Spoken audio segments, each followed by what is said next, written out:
that the student would be able to learn about the new visions of psychology, examine the Indian perspective of self and especially Sri Aurobindo's perspective of self, and evaluate the contribution of the integral perspective of self.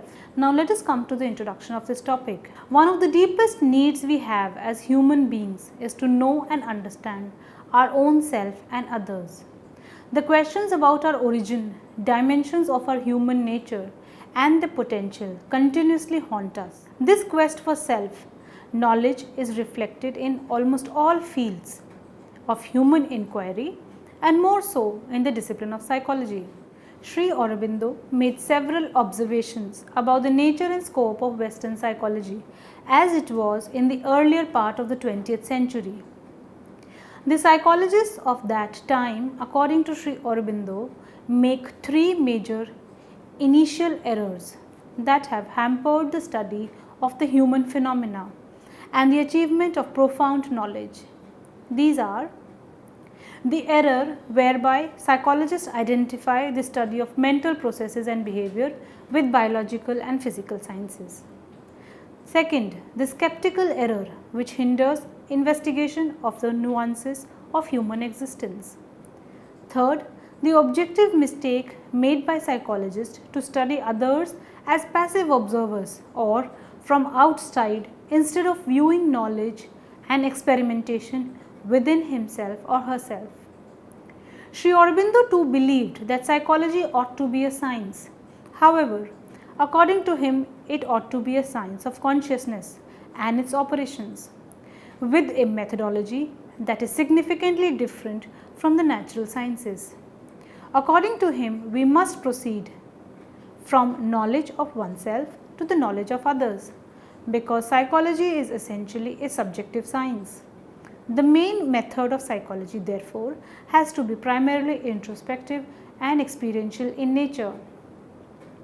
Our surface personality, according to Sri Aurobindo, is a tiny part of the being and does not encompass the depths of our character, mental processes and behaviors. Sri Aurobindo considered psychology, as it was in the half of this century, as an infant science which was rash and fumbling in its approach. With specific reference to psychoanalysis, he stated, "This new psychology looks to me very much like children learning some summary and not very adequate alphabet, exulting in putting their ABCD of the subconscious and the mysterious underground superego together, and imagining that their first book of obscure beginnings is the very heart of real knowledge. They look from down up and explain the higher lights by the lower obscurities. But the foundation of these things is above and not below. The superconscious, not the subconscious, is the true foundation of things. The significance of the lotus is not to be found by analyzing the secrets of the mud from which it grows here. Its secret is found in the heavenly archetype of the lotus that blooms forever in the light. The self chosen field of the psychologist is besides poor, dark and limited. You must know the whole before you can know the part, and the highest before you can truly understand the lowest. That is the promise of the greater psychology awaiting its hour, before which these poor gropings will disappear and come to nothing. Thus, according to Sri Aurobindo, a complete psychology must be able to map the full complexity of the human consciousness, its inner depths, its width and heights. To fully understand this complexity, the psychologists need to refer to the metaphysical basis of the psychological phenomena. Aurobindo's perspective of self. From the viewpoint of Sri Aurobindo's thought, the human being is not separated from but is one with the universal being. There are two systems, a concentric system and a vertical system, which are simultaneously active in the organization of the being and its parts. The concentric system is a series of rings comprising of the outer being, the inner being, and the inmost being. The outer being and the inner being form our phenomenal or instrumental being, belonging to nature or prakriti. Physical, vital, and mental are its three corresponding parts. The Purusha, the true being, is the inmost being. The Purusha comprises of an inmost mental, an inmost vital, and inmost physical. At the very core is the psychic being or soul. The psychic being is usually referred to as the inmost being. The vertical system resembles a staircase comprising of different levels, planes, or gradations of consciousness. It ranges from the lowest, the inconsistent, to the highest, Sachinanand. Ancient Indian wisdom divided the human beings, the microcosm, as well as the world being, the macrocosm, into a higher hemisphere, Paradha, and a lower hemisphere, Aparadha. The higher hemisphere is where the spirit reigns perfectly and internally. In the lower hemisphere, the spirit is veiled by mind, life, and body. Over mind is the intermediary plane dividing the two hemispheres.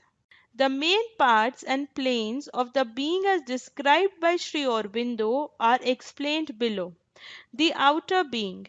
The outer or surface being has three main parts: the mind, the life natural, and the body.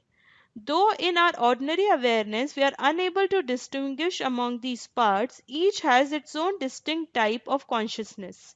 We tend to regard the mental, vital, and physical constituent of our consciousness, and all these diverse elements simply as our mind. In yoga psychology, mind refers to the part of the being which has to do with cognition and intelligence. Desires, feelings, instincts, and impulses constitute the vital being or life nature. The body, which is prana, is emanated by the life energy, which is an aspect of the vital. The body's own distinct consciousness operate in the involuntary function of the different physiological systems. Body consciousness is one part of the physical consciousness. Is also include the physical mind and the physical vital, which will be presently explained. Though separate and distinct, the three main divisions of the outer being just mentioned are intertwined, giving rise to clear subdivisions in the main parts of the being. Thus, beside the mind proper, there is a vital mind, which is the part of the mind that is intermixed with the vital. The vital mind, unlike the thinking mind, is not governed by reason but is dominated by impulses and desires of the vital, and seeks to rationalize actions resulting from the desires of the vital. Another subdivision is the physical mind, which is the part of the mind that is intermixed with the physical and takes up the characteristics of the physical consciousness, such as inertia, obscurity, and mechanical repetitiveness, doubt, and obsessive thoughts. The part of the mind which is closest to the physical is called the mechanical mind. Its characteristic is that of a machine that goes on turning round and round whenever thoughts occur in it. Another subdivision which is important for self understanding is the physical vital. It is the part of the vital which is turned entirely upon physical things and is full of desires and seekings for pleasure on the physical plane. Closely connected with it is vital physical, the part of the vital force which constitutes the nervous being. It is the vehicle of the nervous responses and is related to the reactions, desires, and sensations of the body. The inner being, the subliminal. Behind the surface or frontal consciousness of the outer being, there is an inner or subliminal consciousness of all the three levels: physical, vital, mental. Thus, there is an inner mind, an inner vital, and inner physical. The inner physical is in touch with the universal physical forces around us, the inner vital with the universal life forces, and the inner mind with the universal mind. Thus, whereas the outer being knows only indirectly as perceived through the senses and the outer mind, the inner being is directly aware of the surroundings that act through us. The inner or subliminal being through the circumconsistent projects itself beyond the body. The innermost being, the psychic being.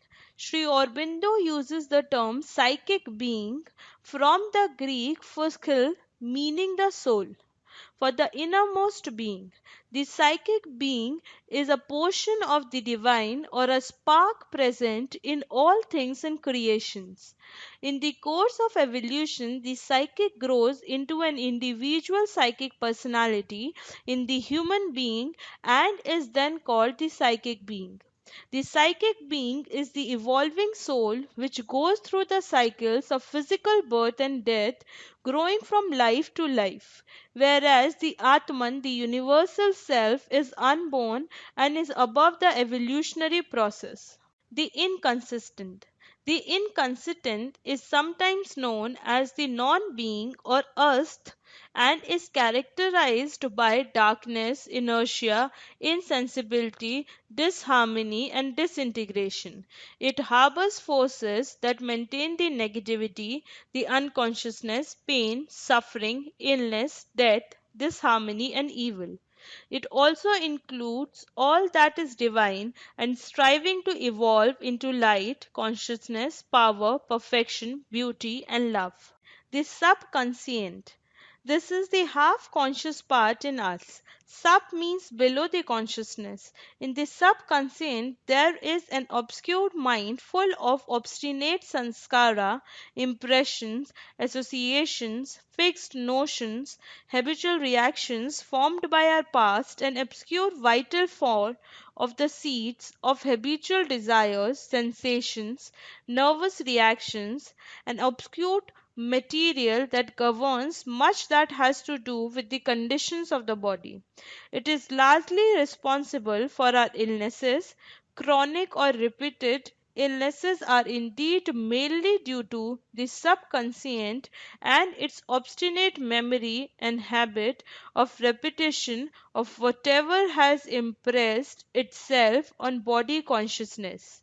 The subconscient is the cause why people say that the character cannot be changed, the cause also of constant return of things one hopes to have got rid of forever. All that is suppressed without being wholly got rid of the sinks down there and remains as a seed ready to surge up or sprout at any moment. The super consitent. The super consitent consists of higher levels of consciousness above the ordinary mind from which the higher consciousness comes down into the lower planes of the being. The role of the super consitent has been to evolve slowly the spiritual man out of the mental half animal. The super consistent include the higher planes of mind, higher mind, illuminate, intuition, and overmind, as well as what is beyond mind, namely supermind and the supreme reality called Sachinanand. The psychic being and transformation. In spiritual experience, there exists one soul being, one soul existence which embraces all being and existing things in the universe, and which in spiritual realization is experienced as the one self of one things and creations. But in our ordinary experience, we perceive the world as inhabited by a plurality of beings and things existing outside what we felt to be ourself. This is because our true self, described previously as the Purusha, who is one with the self of all things and beings, has identified itself through ignorance with Prakriti, its outer instrumental nature made up of body, life, and mind. This identification of Purusha with Prakriti has led to the formation in us of an ego.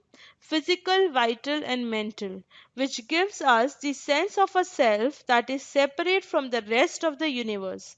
Thus, it is the ego that gives rise to the distinction ingrained in our ordinary consciousness between what we feel to be ourself and the rest of the universe, which is perceived as the not self. Also, it is the ego, physical, vital, and mental, which, due to its complexity and heterogeneity, leads to the formation of multiple self, causing division, conflict, disharmony, and disorganization in our outer being. Harmonization and unification of the outer being can be brought about only by discovering our innermost being. Chaitya Purusha, or the psychic being, and the organizing the outer being around the psychic as its center and governing principle. The aim of spiritual quest in the past has generally been to obtain liberation from the bondage to suffering caused by the illusionary sense of a separate self, the ego, and thereby escape from the perpetual cycle of death and birth. According to Sri Aurobindo, the farthest goal of evolution of spiritual beings goes beyond emancipation and transformation of different constructs of the spirit, which are physical body, mind, and life as a whole, so that the empire of the spirit on Mother Earth could be set up. It is when the outer being is unified and governed by the psychic being that the transformation of mind, life, and body becomes possible through sadhana. Integral Yoga Psychology. Sri Aurobindo's Integral Yoga is psychology in action, aimed at bringing about the transformation of individual consciousness. The main objective of Sri Aurobindo's Integral Yoga is not just a transmutation of consciousness to progressively higher spiritual levels, but its radical transformation with an aim of manifesting the supramental consciousness, which is an evolutionary principle that transcends the human mind altogether. The study of the processes of achieving this transformation can be called the integral yoga psychology.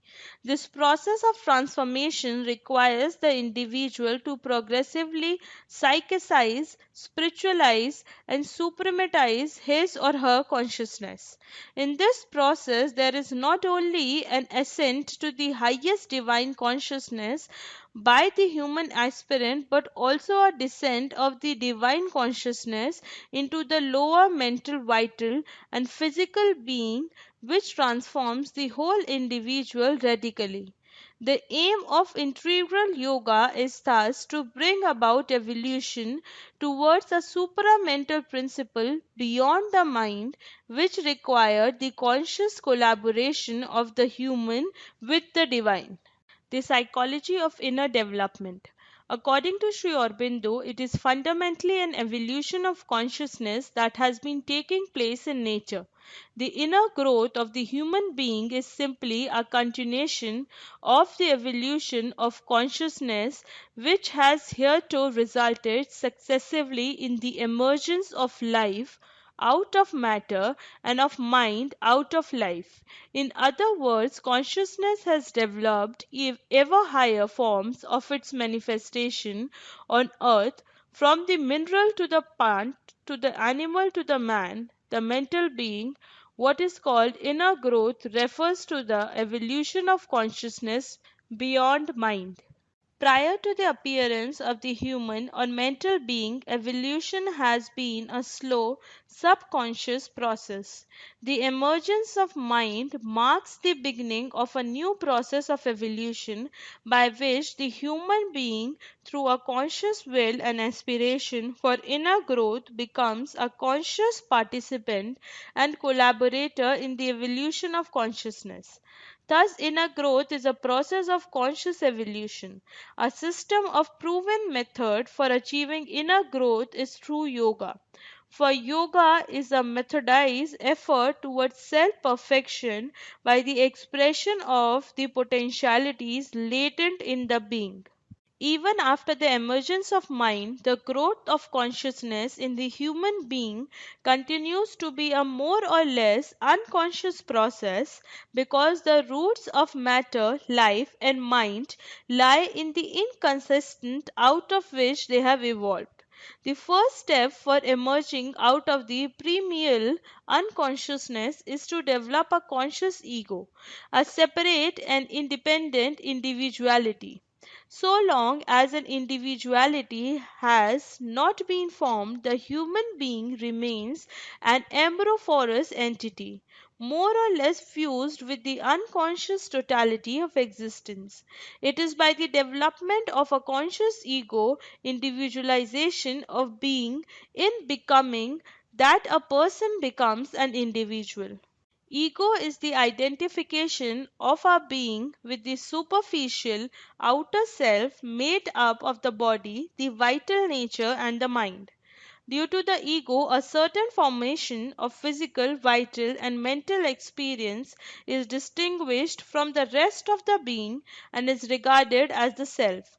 Thus, the ego serves to bring about the emergence from unconsciousness through a progressive consciousness of the physical, vital, and mental aspects of the being. Once the separative ego has been adequately developed, evolution of consciousness can be accelerated through growth in a different dimension, that which lies in the transcendence of the ego, liberation from the ignorant identification with one's superficial nature, and the discovery of the true self. Inner growth thus represents a new dimension of evolution. The divergence among the presently normal state of consciousness and the more evolved state of consciousness at which inner growth aims is reflected in their contrasting characteristics, some of which are indicated below. A. The normal state of consciousness is more or less submerged in unconsciousness. In the normal state, a person is totally unconscious of the deeper and higher level of the being and largely unconscious of even the superficial being made up of the body consciousness, thoughts, and feelings. With the inner growth of one's being, there comes an increasing consciousness, for consciousness is the very nature and essence of being. One of the chief characteristics of the normal state of consciousness is distractibility. The changing impressions and sensations from the outside and the flux of thoughts and feelings from within produce a state of constant distraction. On the other hand, the inner consciousness is centered or concentrated. As the consciousness grows and one learns to live more and more in the deeper consciousness, one experiences a state of centeredness or concentration. C. Associated with distraction is another characteristic of the normal state of consciousness, namely dispersion. In the normal state, consciousness is scattered, so to speak, in the superficial parts and movements of the being, physical, vital, and mental. The dispersed nature of the normally prevailing consciousness stands in sharp contrast to the ingathered and collected nature of the deeper consciousness. D. The normal state of consciousness is a state of continual disquiet and agitation due to its constant distractibility and dispersion. As the consciousness grows, one becomes more and more aware of a deeper consciousness which is felt as a substrandum of quiet and peace. E. In the normal state, consciousness is evolved and identified with its instruments, the body, the vital nature, and then individual. One feels oneness to be the body, thoughts, and feelings. As consciousness evolves, it experiences itself more and more as detached and separate from the outer physical, vital, and mental nature. Instead of being identified with the movements of the outer nature, it observes them as a detached witness, sakshi, to use a term of the Gita. F. Because of the identification with its instrumental nature, the ordinary consciousness is afflicted by the pairs of contraries, heat and cold, pleasure and pain, attraction and repulsion, etc., which are an inherent characteristics of physical, vital, and mental nature. Ordinarily, therefore, consciousness is in a more or less constant state of disturbance and disequilibrium. Consistently, the higher consciousness is unmoved, mixed, or steady, sthir, to use another term of the Gita. Associated with this quality is samta, equanimity, born of an equal response to the pairs of contraries. G. A fundamental characteristics of the normal consciousness is sense of being a separate self or ego, that is, of being an individual who exists apart from the rest of the universe. On the other hand, the greater consciousness, as described by those who have attained it permanently or experienced its momentary, is unitary, universal, and transpersonal, devoid of separation and division. The difference from the viewpoint of yoga between personal growth and inner growth may be restated in somewhat different words. Thus, personal growth consists in the development of an individual as a human being, whereas inner growth, which is the aim of yoga, lies in transforming and transcending the human state of consciousness. An important point to note is the even moral development, which is often confused with spirituality, is part of growth that belongs to the human state. It does not constitute inner growth, which aims at a state of the being beyond the human ego bound state. However, just as the development of the ego is indispensable for emerging out of unconsciousness, so too moral development, which is one of the highest aspects of human growth, is a necessary step towards a state of consciousness beyond the humans. Inner growth needs to be distinguished also from what is commonly called the growth of awareness, sought to be fostered by various modern psychological methods and techniques. The term awareness, as used in modern psychology, has acquired a wide range of meanings and connotations, ranging from the detection of a very weak sensory stimulus, such as a dim light, to the acquisition of insight into the unconscious dynamics which motivate one's actions. From the viewpoint of yoga psychology, what is called awareness in gestalt therapy and other similar approaches of psychological growth refers to awareness of the outer or surface being consisting of physical, vital, and mental parts of the human makeup. Growth of such awareness lies in becoming more and more aware of one's body, feelings, emotions, and thoughts. Inner growth, on the other hand, pertains to the progressive awakening and awareness of the inner and higher part of the beings.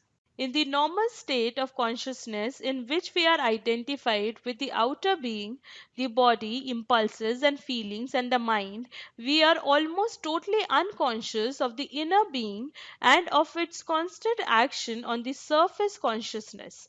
We sometimes awaken into the consciousness of the inner being during the sleep of the body and occasionally bring back to the normal wakening consciousness some of our experiences of the inner consciousness during sleep in the form of lucid symbolic or premonitory dreams, though most of our dreams, which are confused and incoherent, pertain not to the inner consciousness but to the subconscitent. We also get glimpse of the inner consciousness through certain images perceived either spontaneously or during the practice of visualization, and in rare cases through visions or inner voices. In the state of meditation too, we sometimes become aware of the inner being as a detached, calm and observing consciousness. Apart from these occasional momentary and fragmentary experiences, the inner being is shut out from the outer by the thick wall or veil of the normal surface consciousness. The process of inner growth consists in the gradual breaking down of the wall or the lifting of the veil and awakening to the consciousness of the inner being.